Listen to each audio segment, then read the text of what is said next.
তো আমাদের চিকেন ভাজা কমপ্লিট, ব্যাপারটাকে তুলে নিচ্ছি। খুব সুন্দর গন্ধ বেরিয়েছে। আপনাদের মধ্যে কে কে ঘটি আছে? আর hello everyone, welcome to a new vlog, welcome to a new recipe vlog, যেখানে আমি একটা নতুন রেসিপি আপনার সাথে আবার শেয়ার করছি। এটা একটা চিকেনের রেসিপি, যে রেসিপিটার নাম হচ্ছে মেথি চিকেন। আপনারা খুব সহজেই বাড়িতে বানাতে পারবেন মেথি চিকেনটা। খুব অল্প ইনগ্রিডিয়েন্টস দিয়ে এটা বাড়িতে বানানো যায়। কী কী ইনগ্রিডিয়েন্টস লাগছে চলুন দেখাচ্ছি আপনার। তো এই মেথি চিকেনের মেন ইনগ্রিডিয়েন্ট সেটা হচ্ছে এইটা, যেটা আমি বাটছি, পোস্ত আর চাল মগজ বাটা। এটা আমি অলরেডি বাটা শুরু করেছিলাম, কাশ্মীরি লঙ্কা অ্যাড করেছি, তার জন্য রংটা লাল এসছে। শুকনো খোলায় বেটেছি, তারপরে জল দিয়ে মালটাকে পেস্ট করেছি। আর যেই চিকেনটা আমি ইউজ করছি সেটা টোটালের খুব ভালো চিকেন দেয়, আপনারা ট্রাই করতে পারেন। টোটালের জাস্ট কারি কাট এনেছি 500, এক্ষুনি ব্লিঙ্কিট ডেলিভারি করে গেছে, আর এক্ষুনি আমি করছি। আরেকটা ইম্পর্টেন্ট ইনগ্রিডিয়েন্ট হচ্ছে আদা রসুন বাটা, কাসুরি মেথি। এইটাই অ্যাকচুয়ালি গেম চেঞ্জার। পেঁয়াজ, যেটা আমি মোটামুটি 250 থেকে 300 গ্রামের মতো নিয়েছি 500 গ্রাম চিকেনে। পেঁয়াজটাকে একদমই ঝিরিঝিরি করে কাটতে হবে। কিরমভাবে কাটতে হবে একটু দেখাচ্ছি। পেঁয়াজটাকে আগে 2 টুকরো করে নিয়ে জাস্ট এরমভাবে ঝিরিঝিরি কাটতে হবে। বেশি সরু করব না, কারণ আমি চাই যাতে পেঁয়াজটা একটু মুখে পড়ুক, কারণ রুটি দিয়ে খাবো, বেশ ভালো লাগে খেতে।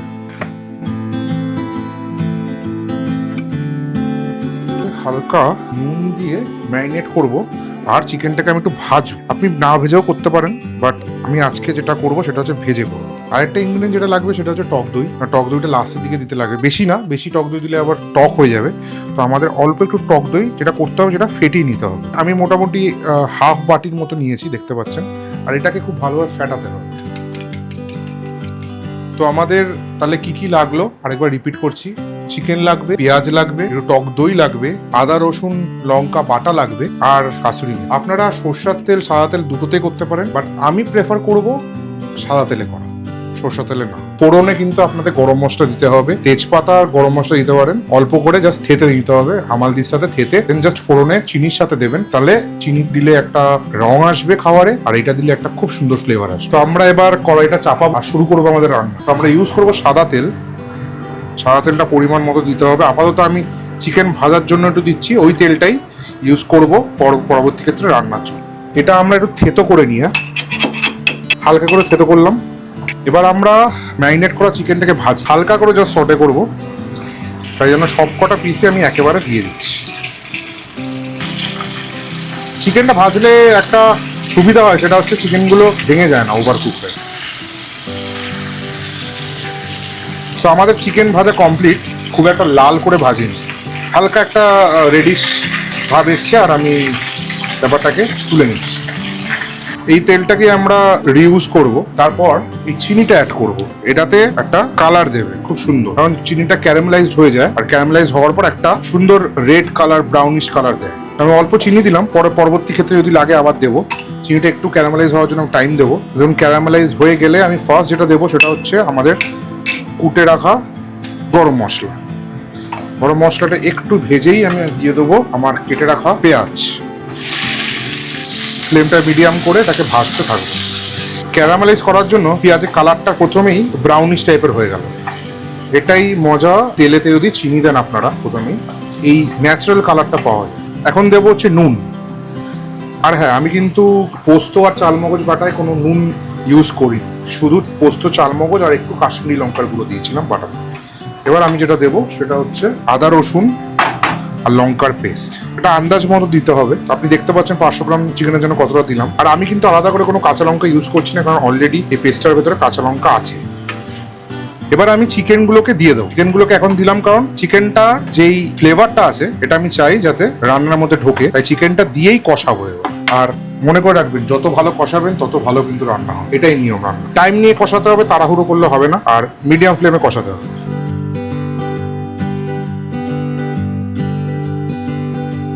এবার 5 মিনিটের জন্য ঢাকা দেবো, লো ফ্লেম।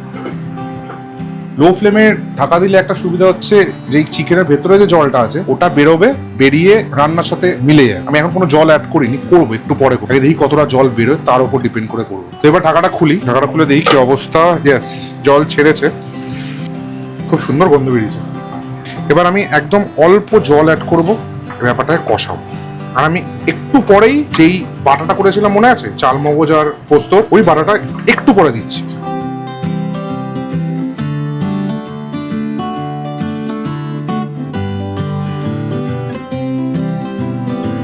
এবার আমি যেটা দেবো সেটা হচ্ছে এই বাটাটা, চাল মগজ আর পোস্ত বাটা, এটাই কিন্তু মেন ইনগ্রিডিয়েন্ট এখানে।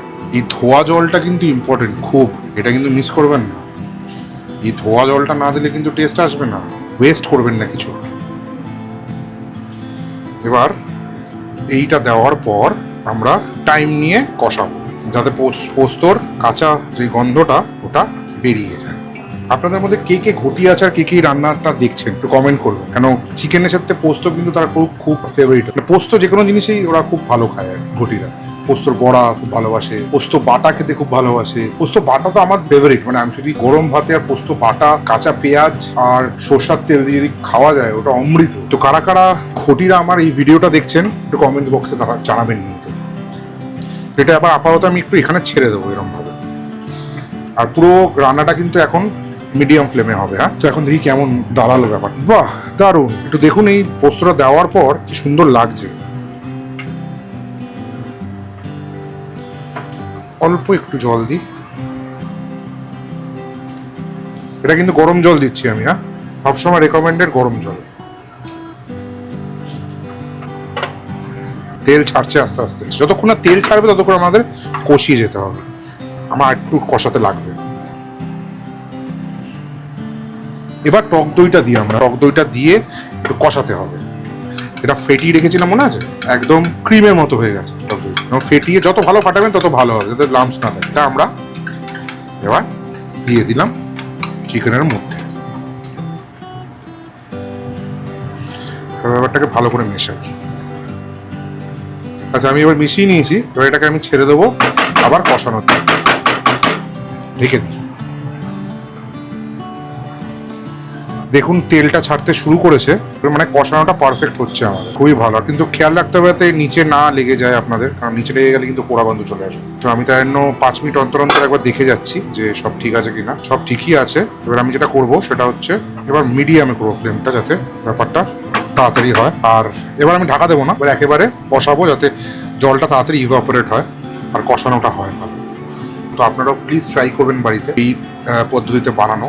বেস্ট লাগে রুমালি রুটি বা নান বা তান্দুরি রুটি এগুলো দিয়ে খেতে, যে যার যেটা প্রেফারেন্স। এবার আমি একটুখানি জল দেবো, গরম জল বেশি করেই দেবো। ফোটাতে হবে ব্যাপারটা, কোনো কালার মেশাইনি, পুরোটাই সাদা হবে, মানে শুধু একটু রেডিশ ভাবটা থাকবে। কাশ্মীরি লঙ্কা আর চিনির ক্যারামেলাইজেশনের জন্য যেটা কালারটা এসছে ওইটুকুনি, কোনো কালার মেশাবো না এখানে। আর যেহেতু চাল মগজ আর পোস্ত দিয়েছি সেই জন্য গ্রেভিটা একটু ঠিক হবে। যতই জল দিন একটু ঠিক হবে। এবার এটাকে ঢাকা দেবো না, জাস্ট ফুটতে দেবো, মিডিয়াম ফ্লেমে ফুটুক।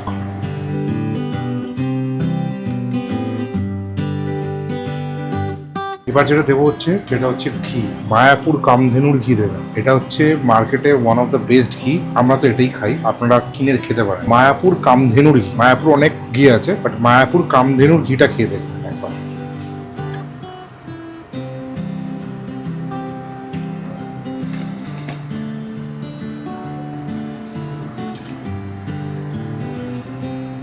আমি ফুল ফ্লেমে রান্না করবো। হ্যাঁ, কষানোটা মোটামুটি হয়ে গেছে, চিকেন সেদ্ধ হয়ে গেছে, নাইস, ভালো মতো সেদ্ধ হয়ে গেছে।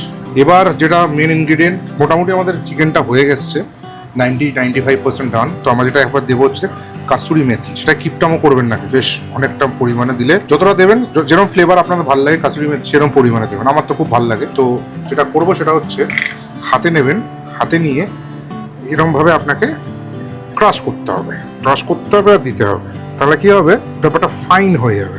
আগে একটুখানি শুকনো কলায় নাড়িয়েও নিতে পারেন, বাট আমার টাইম নেই বলে আমি করিনি। এটা দিলে কি হবে দেখুন, রুটসগুলো আপনার হাতে থেকে যাবে। আমার এখন হাতে আছে কিন্তু রুটস আমি খুব একটা ইউজ করবো না। এবার এটাকে ভালো করে জাস্ট একটু নাড়িয়ে দেবো, আর একটু জল অ্যাড করবো, একটুখানি গরম জল অবভিয়াসলি করে। এটাকে একটা ফুট দেবো, একটা ফুট দিয়ে জাস্ট নামিয়ে দেবো। তাহলে যে এই কাসুরি মেথির ফ্লেভারটা গ্রেভির মধ্যে ইনফিউজ হয়ে যাবে। তার আগে ভালো করে কিন্তু মিশিয়ে নেবেন। কাসুরি মেথি কিন্তু এক এক জায়গায় একরকম থাকলে ভালো লাগবে। তো হয়ে গেছে, জাস্ট একটু ফুটবে, ফুটলে আমরা নামিয়ে দেবো। ফাইনাল লুকটা হচ্ছে ঠিক এরম দেখতে লাগবে। এটা হচ্ছে আমাদের মেথি চিকেনের ফাইনাল লুক।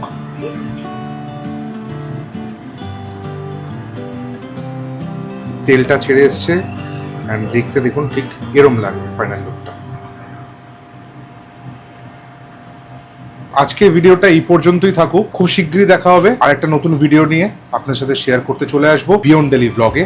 প্লিজ চোখটা। আমি প্রণয় আর আপনারা দেখছেন বিয়ন্ড ডেলি ব্লগ। এই ভিডিওটা ভালো লাগলে একটা like, share and subscribe please করবেন। আবার আমি আসবো আপনাদের সাথে নতুন ভিডিও শেয়ার করতে।